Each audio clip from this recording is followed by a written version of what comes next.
I wanted to ask you about storytelling because I realize how important it is, and I also know that it's going to be one of those things that all marketers find difficult, right? But it's also a very big part of what marketing is basically good storytelling. So please start the way you want to, and let's start with, like, where storytelling is beneficial for marketers. Yeah, absolutely. So storytelling, it's so hard and it shouldn't be. And I would be lying if I didn't admit there have been projects I'm working on for clients where I'm up at 1 a.m. with my laptop, like crying. Like it is so hard. And there's several reasons for that. And I won't even be able to touch on all of them, but one of the big reasons is that we're trying to fit so much information in a little bit of time, right? So we're creating videos for social media or our sales and channel team platforms or our presentations. And all my clients are in the tech space, so the business to business tech. So they have a lot of information and a lot of use cases, a lot of case studies, a lot of features, capabilities, and they're just trying to fit it all in, into this little tiny space. Mhm. Some of the hardest projects I've had is, they give me this list of criteria of what they want to cover. And it Right. usually is for multiple audiences covering lots of different tech, lots of different use cases, all of this. And they're like, but we need it to be like 4 minutes. And Right. I'm like, just reading the list of criteria takes 4 minutes to read, right? So part of it's just how do we tell an engaging story and hit Right. all the points we want to make? That's a big Right. part of it. And in a world that's, I mean, we're so distracted. We have so much other types of content competing for our attention. Of course. Are there specific things that you've seen marketers do well in terms of storytelling and stuff that they can hone in on, get right? Yes, making it feel more like entertainment. Okay. What's really easy to do is going back to the problem we just talked about, is telling facts in chronological order and having Okay. just long list of here's our features, here's our capabilities, right? Yeah. And that's not story. You're not going to get the impact you want from just telling facts in chronological order. Like that's not story. That's not going to create engagement. That's not going to create like this emotional appeal. Right. So what they've done is they make it feel more like entertainment where you're really going through the story arc. And it's a story arc's actually very simple. Like I should have drawn a little thing, but it really just looks like this. It's just Okay. showing the rising plot Okay. and like you have your peak moment, right? And then it tailors off a little bit. That's all it looks like. You can kind of Right. see. And they stick to that and they're not afraid to speak to just one audience and one use case, right? They're Mm-hmm. not trying to share necessarily every single capability and feature they have. And they're not Right. afraid to make it serial. And what I mean Right. by that is with every story, with every piece of content you put out there, you're really just trying to earn more time, right? Isn't Okay. that why we have trailers for movies? Absolutely. Right? Absolutely. Like, Yeah. I'm just trying to get you to watch the movie. Okay, once you watch episode 1, I'm just trying to get you to watch episode 2, episode Yeah. 3. And what do? We end up binge watching it, right? Yeah. So marketers that think like that they're more successful. Right. And how have you, like, seen a shift in this? Like, have you seen more people getting better at this? What direction do you think it's moving in now? Both. So we're seeing some that are just really struggling with it. And for Right. good reason. Like it is hard. You're trying to interweave all these different audiences and characters and your products, your capabilities, your use cases and all these different channels. We know that when we're scrolling on LinkedIn or something, the rate Yeah. at what people scroll is fast. You might only have 3 or 4 seconds to get their Yeah. attention. On YouTube, what we have the skip ad option within 5 seconds. And then Right. you also have your presentations and your podcasts. I mean, and each one you have to treat a little differently. Right. So we have people that are really struggling with that and they're almost I would say almost getting worse. Yeah. Um, and then you have people and brands that are just totally dominating. I mean, it's so amazing to watch. Um, we've seen some really interesting use cases in the B2C space, Yeah. and I'm seeing more B2B brands take that type of approach, which is what I was describing earlier, almost like an entertainment approach and making more serial like Yeah. episodes. Yeah. And they're reporting great increases in engagement, lift in sales. So Yeah. they're kind of going in both directions, which is why I'm glad we're talking about this. I want to help whoever I can because when you have brands that are getting that much better at doing it, and some of Yeah. them might be, your competitors, and then you're over here, like it's gonna start impacting business, Of course. right? Yeah. Yeah. Have you had a lot of trouble talking to people who are like very technical that are trying to tell a brand story? But like how founders tend to be very close to the product or very close to the brand, and then they find it difficult to like tell the story that which is not an origin story. Have you Correct. have you experienced that?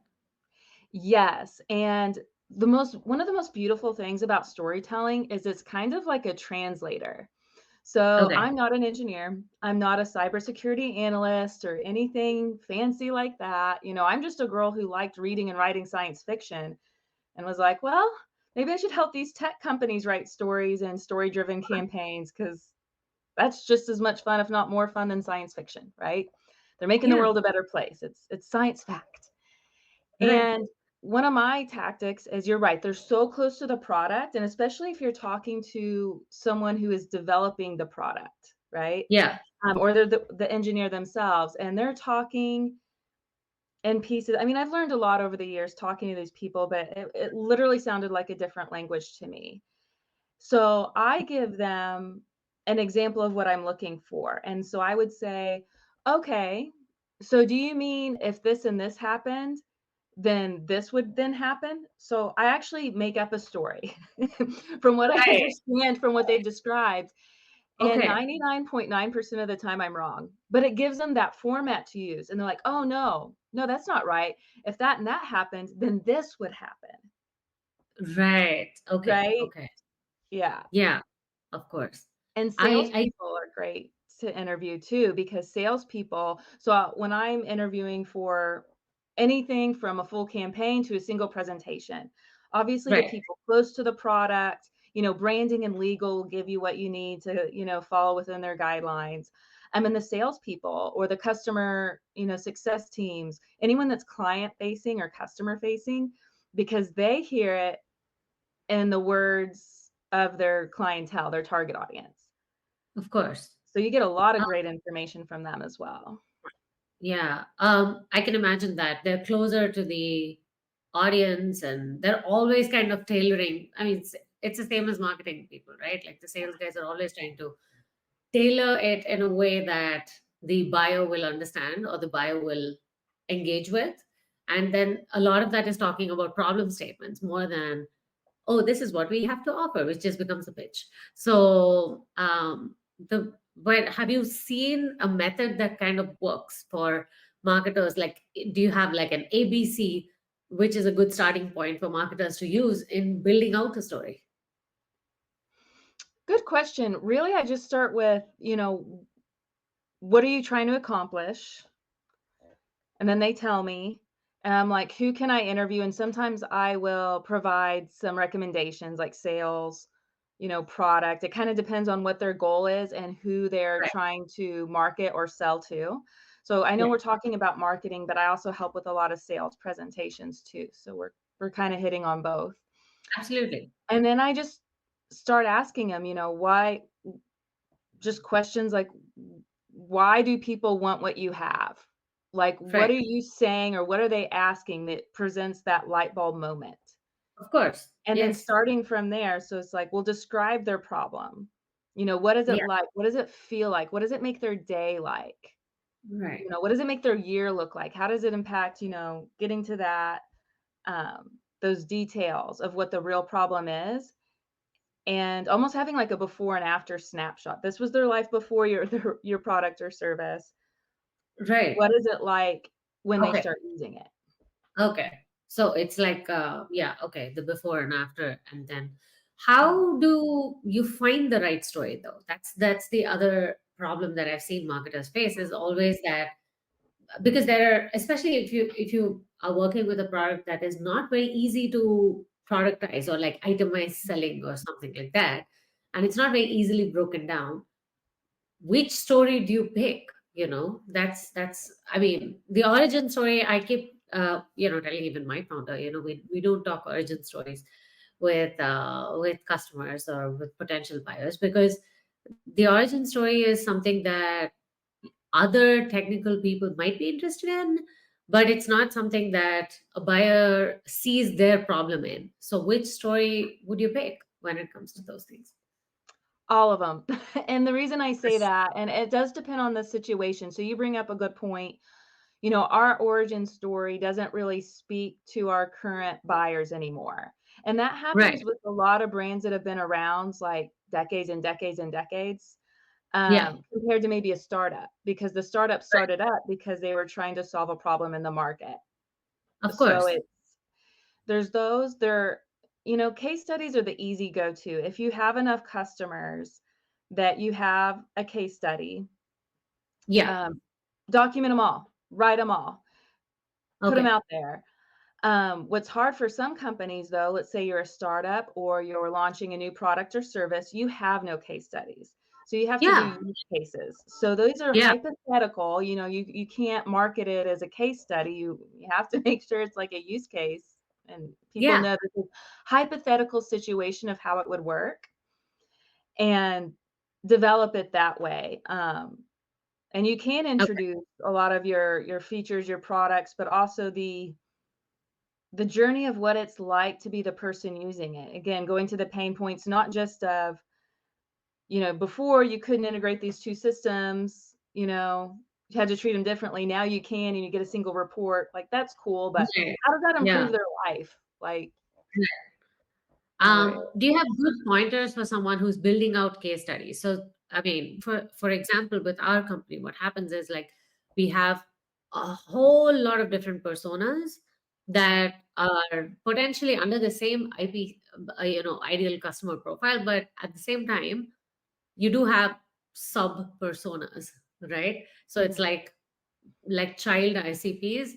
So we try and give a case study for each of them, something that we can talk to them about, which is something they relate to, and then within that we have different ranges of spends. So, for what kind of spend do you have for security training? Obviously, they're not going to relate to the problems of a multi-billion-dollar one of the big four, but they sometimes the big four. If I'm trying to give a case study that worked for a startup to a big four, that also doesn't work. So, do you have some good tips for how you would tailor those things to exactly, especially when it comes to case studies? Because that was an excellent point, and we do use that.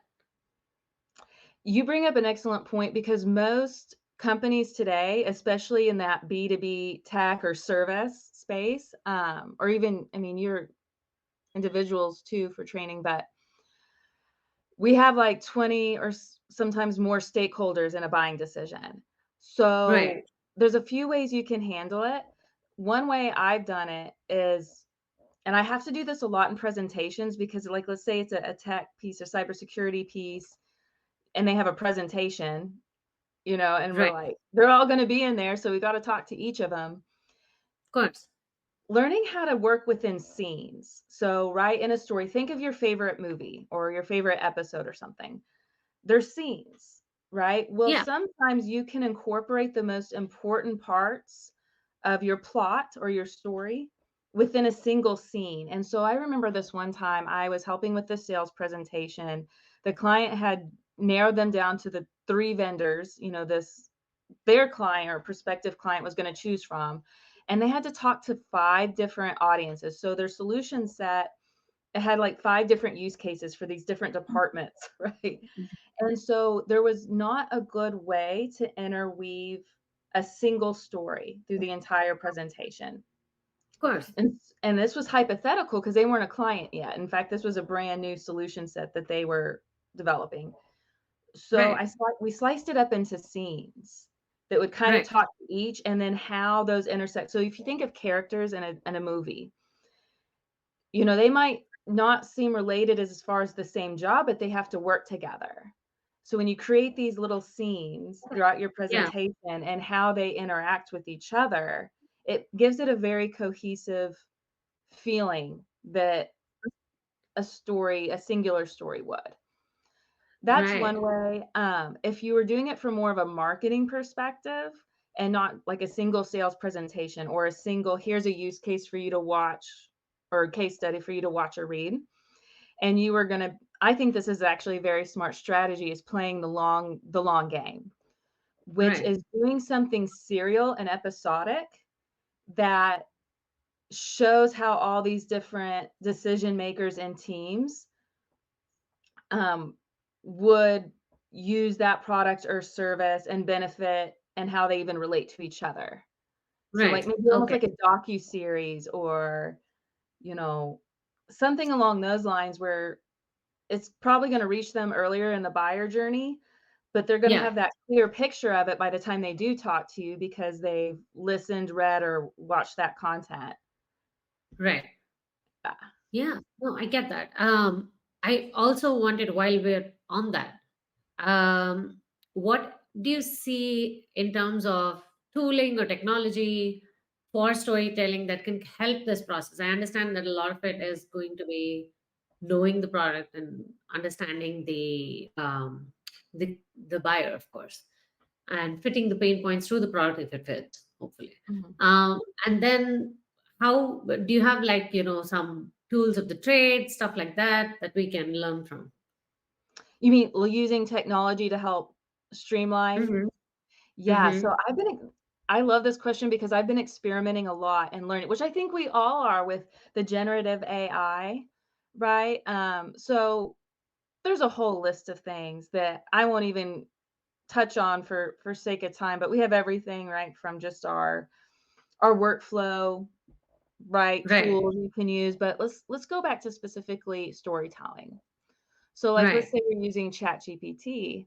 Something you could do is have it, let's say you're trying to come up with more use cases for your product or service, right? Because you Yeah. you kind of want to help your audience be creative in how they can use your product or services.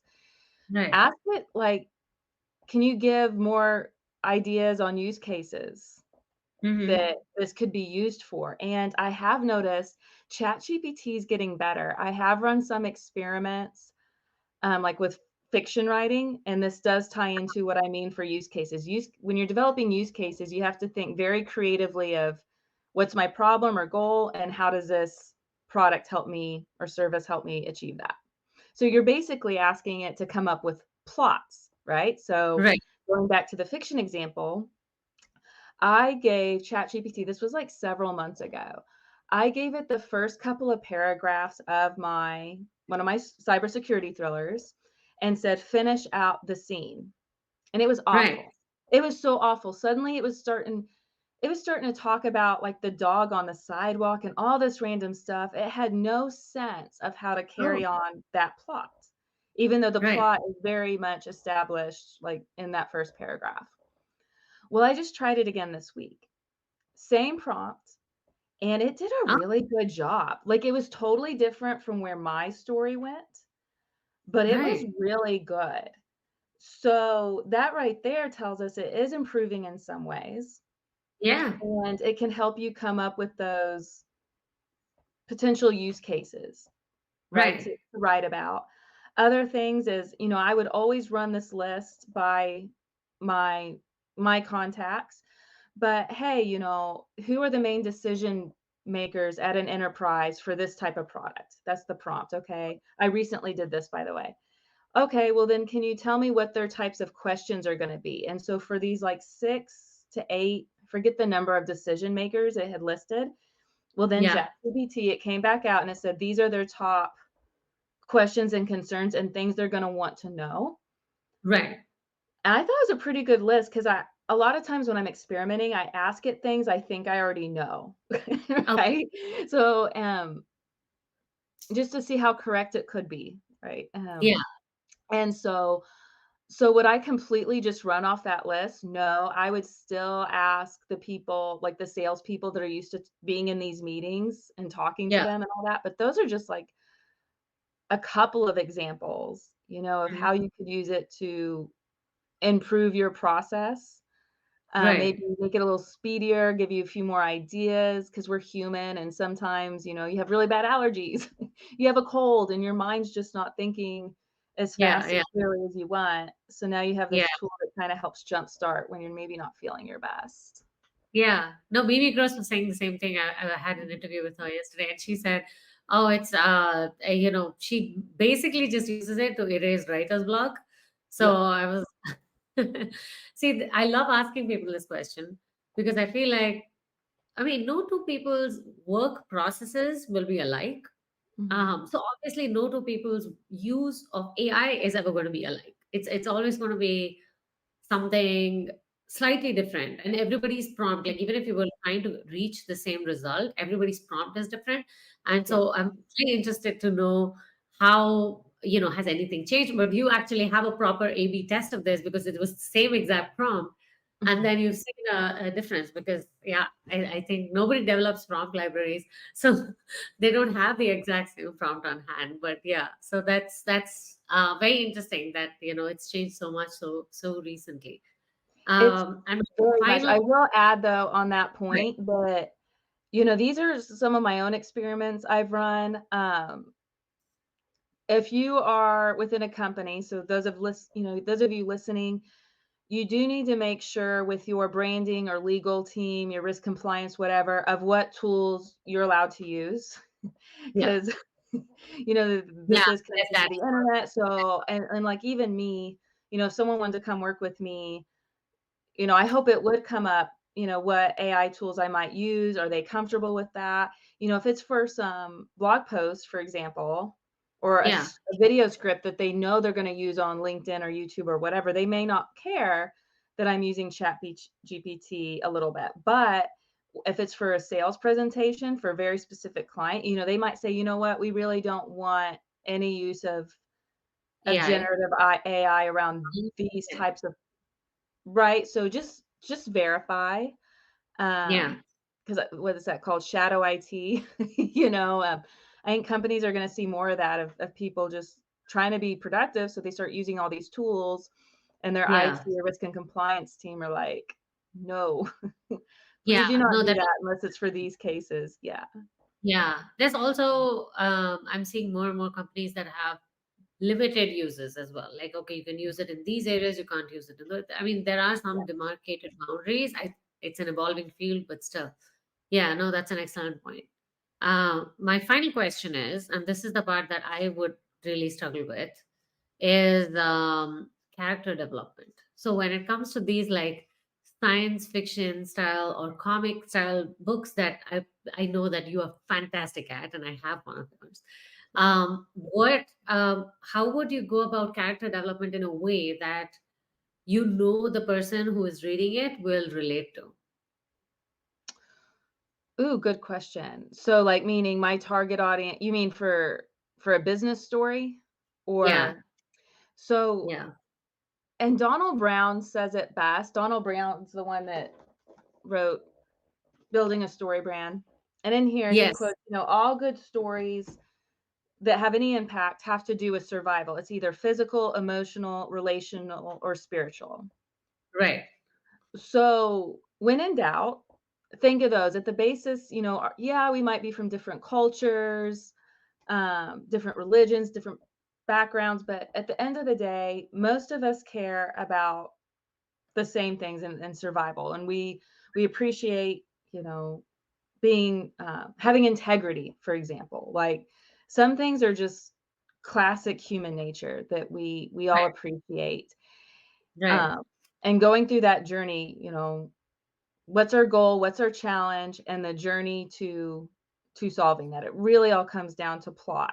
And so if you can match that to something about survival, Right. emotional, physical, relational, spiritual, something about survival, survival even of That's your it. own reputation, right? I Yeah. mean, still, that's about survival, and that journey, you know, That's going to capture it. And also on that note, showing versus telling.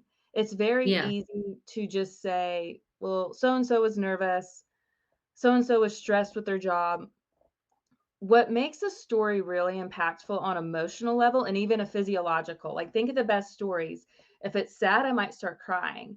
If Yeah. it's a thriller, suddenly I'm out wanting to, you know, train hard, lift weights, drive fast cars, right? We start having a physiological response and an emotional response. And the way you trigger that is through going more details. And in fiction writing, we call it showing versus telling, right? Wow. Okay. So when you learn how to do that, and that actually Chat GPT is really bad at it. But if you know how to edit it, it'll say, oh, they were nervous, they were stressed. Well, if you know how to Yeah. show that, you just know to edit that part out of what Chat GPT Right. did. Right. Oh, I see exactly what you mean. It would go like they were nervous. Well, it doesn't have a physiological response, right? That's why it wouldn't get the physiological part of it, I'm sure. But yeah, no, I completely understand what you're saying because those are the edge of your seat moments when you're reading the right story. It's so hard to bring that into, you know, a marketing story as well. But it's if you can achieve it, it's so amazing. Because at the end of the day, what we're selling is, for example, I forget who said this, but there's this saying, and I keep saying this over and over to my team, is like, we're not selling the shovel, we're selling the hole it digs, right? Yes. It's the problem we're looking to solve that has to be, so it has to, we have to connect with somebody on an emotional level. It has to be that.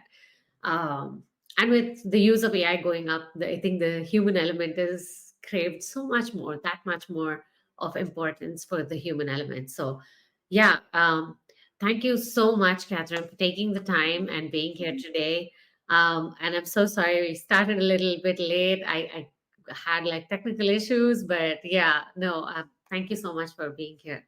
Well, thank you. No, this has been a blast for me. I love nerding out about this kind of stuff. Yeah, Obviously, it's one of my passions.